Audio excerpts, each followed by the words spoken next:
d'Ottawa, c'est un Ottavien que je salue. D'abord, c'est le chroniqueur de Sheila Fournier le jeudi. Alors, bonjour William. Bonjour. Et écoute, je me souviens de toi, tu étais passé ici, tu étais mon bon coup scolaire cette semaine-là. Ça fait quelques années, je t'avais dit, je pense que tu t'en vas en politique ou en militantisme de quelque sorte. Salut mon ami. Bonjour. Là, on va mettre la table pour les gens qui nous écoutent. Tu as décidé, après avoir vu Tout le monde en parle dimanche, et sans doute après avoir vu Denise Bombardier qui parlait des francophones hors Québec comme s'ils étaient morts, puis après d'autres commentaires, de lancer une pétition parce que tu en avais assez. C'est quoi le but de ta pétition? On est rendu à combien de clics? Là, en ligne, on est rendu à plus de 700 signataires. Le but, vraiment, c'est parce que la culture francophone hors Québec, c'est pas vraiment reconnu au niveau du Québec. Il y a des personnes qui en parlent, il y a des personnes qui invitent des personnalités à l'émission. Moi, j'ai créé ce mouvement-là pour qu'on ait plus de représentation des personnalités d'enjeux qui nous représentent dans le fond. D'accord. Alors là, ils savent, Danny Turcotte le sait, Guillaume Lepage le sait, c'en est où entre toi puis tout le monde en parle? Ce matin, j'ai envoyé vraiment un court 2 pages de, voici quelques personnalités que moi je trouve qui devraient être à l'émission. Puis, parce qu'aujourd'hui, c'est la journée où est-ce que l'émission, ils se rencontrent en communauté pour choisir qui va être à l'émission. Oui, parce qu'ils enregistrent le jeudi soir. C'est ça. Donc, on se prépare le mardi, le mercredi, on fait nos recherches, puis jeudi, on enregistre. Mais c'est un comité qui est formé de 10 à 15 Montréalais / Québécois. C'est juste du monde de la belle province, dans le fond. Ouais. Puis moi, j'ai de la difficulté avec ça parce qu'il n'y a pas vraiment de démocratie là-dedans. Si les Québécois ne savent pas qu'on existe, comment est-ce qu'ils peuvent bien nous choisir ou sélectionner des personnalités qui sont dans l'actualité? OK. On va y aller parce que j'ai travaillé 42 ans à Radio-Canada. Je sais un petit peu comment on pense à Radio-Canada. Tu as les émissions de variété. Guillaume Lepage fait partie de cette catégorie-là. Tu as les émissions d'information. C'est comme deux mondes dans le silo. Toi, ce que tu voudrais, c'est qu'il y ait plus de francophones hors Québec invités. Des Acadiens, des Franco-Ontariens, Franco-Manitobains. J'ai vécu dans l'Ouest, il y a des francophones partout, extraordinaires. De fait, on ne sait même pas où ils sont nés, mais ils se sont installés là. Oui. D'accord? Oui. Et là, on parle d'art, on parle de sport, on parle de tout. Oui, l'éducation, il y a la politique qui peut rentrer là-dedans, il y a des beaux sujets qu'il faut regarder. Oui. Donner un exemple, on fait venir des spécialistes, mais rarement des spécialistes d'universités hors Québec. Oui. Dieu sait qu'on en a ici des cerveaux à l'Université d'Ottawa, il y en a au Manitoba, il y en a à UBC, il y en a en Acadie. Alors c'est un petit peu ça que tu voudrais voir. Oui, puis il faudrait qu'il aille chercher ces personnalités-là pour qu'ils apportent des sujets qui peuvent parler de nous. Je trouve qu'il n'y en a pas assez, puis il faut vraiment que ça se fasse pour que les jeunes de mon âge, on se voit dans des émissions comme ça, puis qu'on peut se lier, s'identifier avec ces personnalités-là. Quand il y a des débats, puis je suis sûr que tu regardes, tout le monde en parle souvent, quand il y a des débats à 2, 3 ou 4, ça serait une occasion en or, parmi les 3 ou 4 personnes, panélistes qui débattent d'un sujet, je ne sais pas, ça peut être le harcèlement sexuel, de faire venir des gens de l'extérieur, qu'on sorte du plateau Mont-Royal. C'est ça que tu dis. Puis il faut que, eux, ils invitent par exprès ceux de gauche ou de droite pour qu'il y ait des controverses qui se disent. Le problème, c'est que si on commence à parler des enjeux qui affectent les francophones canadiens, puis qu'il n'y en a pas un dans la salle, et on se ramasse avec des cas comme Denise Bombardier qui parle, qu'on n'existe pas, puis qu'il n'y a personne sur la table qui peut nous défendre. Oui. Et tu sais, ça a commencé il y a longtemps, là, je vais revenir dans le temps, il y avait un écrivain qui s'appelait Beauchemin, il est encore là, qui a écrit Le Matou, entre autres, un grand écrivain qui lui-même avait parlé des francophones hors Québec en disant qu'ils n'existaient plus. Il y a eu des politiciens qui l'ont fait. Il y a René Lévesque avec Dead Ducks, ça c'est le highlight, là, c'est de dire qu'on n'existe pas, qu'on est mort, puis ou bien on attend de mourir.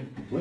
Ce qui est assez étonnant, parce que René Lévesque qui avait voyagé beaucoup et qui était parfaitement bilingue et qui avait couvert la guerre, là, il a commencé comme journaliste et pu penser ça. Moi, je pense qu'on ne circule peut-être plus assez au pays. Je te raconte une histoire qui va t'intéresser. À l'époque de M. Trudeau, le père de Justin, on avait un programme qui s'appelait Perspective Jeunesse. Je m'en souviens parce que moi, je travaillais à Saskatoon. On mettait en vedette des francophones et du Québec et de l'extérieur qui circulaient au pays. Des écoles, des collèges, des universités, des spectacles. C'est comme ça que les Richard Séguin ont commencé. Et d'autres. Et ça les faisait connaître. Ça, c'est une manière, mais ça n'existe plus. C'est des projets comme ça qui m'inspirent à faire ce que je fais auprès du réveil. C'est ce qui me lance. Oui. Qu'est-ce que tu ferais si on t'invite, là, tout le monde en parle jeudi soir, là, si on dit, OK, William, là, tu vas venir me parler de cette pétition-là au réseau, tu vas me parler des francophones hors Québec, comment tu les vois? Ils sont 2 700 000. Là. Je les ai comptés, c'est encore 2 700 000. Bien, Tu sais, moi, en tant que jeune, les sujets que je peux apporter, c'est l'insécurité linguistique, c'est les différentes réalités qui existent au niveau de la province, au niveau du Canada français. Moi, j'ai parti cette pétition-là, ce mouvement-là, c'était pas dans le but que moi, je sois à l'émission. Moi, je voulais vraiment voir ceux qui pourraient parler au nom de tous les Canadiens, ceux des artistes qui font des tournées pan-canadiennes. Je voulais voir ces personnalités-là qui ont travaillé longtemps pour être à un certain point dans la réputation canadienne-française. Je veux voir ceux-là à la télé. Donc, moi, c'est pas mon objectif d'être à l'émission, dans le fond. C'est de représenter puis d'aller chercher ce monde-là. Mais qu'ils écoutent le message. Danny Turcotte a quand même terminé l'émission en disant « Oui, je fais un correctif, là, ils sont 2 700 000, on va regarder ça. » Je ne sais pas si tu as écrit personnellement, il t'a pas envoyé. Pas sur ce sujet-là. Là, on parle souvent de comment on peut arriver à cette émission-là, mais non. OK. Je vais te poser une autre question. Tu t'appelles William Burton, oui, donc ton papa il devait être anglophone. Non, mes deux parents sont... Non, éventuellement, oui, il y avait un anglophone dans il y a loin. Oui, Burton, ça doit être... C'est britannique. Mais, tu sais, c'est tout francophone, ma famille. OK. C'est un bon débat. CBC, Radio-Canada. Moi, ce qu'on m'a dit, pendant les 42 ans où j'étais là, souvent, on se battait hors Québec, là, on travaillait hors Québec, on était des francophones hors Québec pour se faire entendre du réseau. C'est que quand on fait des francophones hors Québec et qu'on parle de ça, ça n'intéresse pas les Québécois. Ça n'intéresse pas le Saguenay, l'Estrie, la Mauricie, le Plateau-Montréal, ils ne sont pas intéressés. Et ma question est la suivante. Comment se fait-il qu'au réseau anglais de CBC, quand on parle des anglophones, partout là au pays, incluant ceux du Québec, ça intéresse tout le monde. La personne de Terre-Neuve intéresse l'anglophone de Vancouver, de Iqaluit ou d'ailleurs. Est-ce que quelqu'un peut m'expliquer ça? Oui, je pense que pour les anglophones, ils peuvent s'uniformiser. Ils ont des réalités, c'est des cultures différentes. Oui, mais ils sont différents, mais ça les intéresse de savoir comment on pêche le homard d'un côté. La différence, c'est que les anglophones, eux, ils ont l'anglais, c'est un langage, puis eux, ils réalisent qu'il y a plusieurs cultures. En français, la langue française, c'est une langue, puis il y a plusieurs cultures. Mais le Québec essaie de dire que le français qui est exprimé à l'extérieur du Québec n'est pas le même. Lorsqu'il y a juste un français qui existe. Comme je suis dans un grand réseau de radio communautaire, c'est essentiel.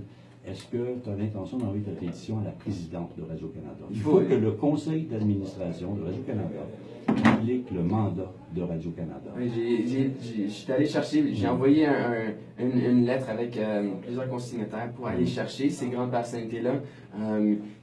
Là, on est mardi, j'ai pas encore eu de réponse. Il faut voir. Tu vas en avoir une certainement. Là, ça part de la base. Les gens qui ont signé la pétition, ça va monter vers le haut.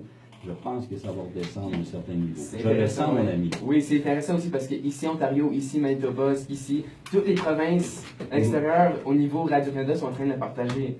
Fait eux sont en train de reconnaître que dans nos régions, nos journalistes, nos médias, journaux, ils parlent de nos enjeux. Mais ils veulent quelqu'un comme tout le monde en parle pour amener ça au niveau pan-canadien.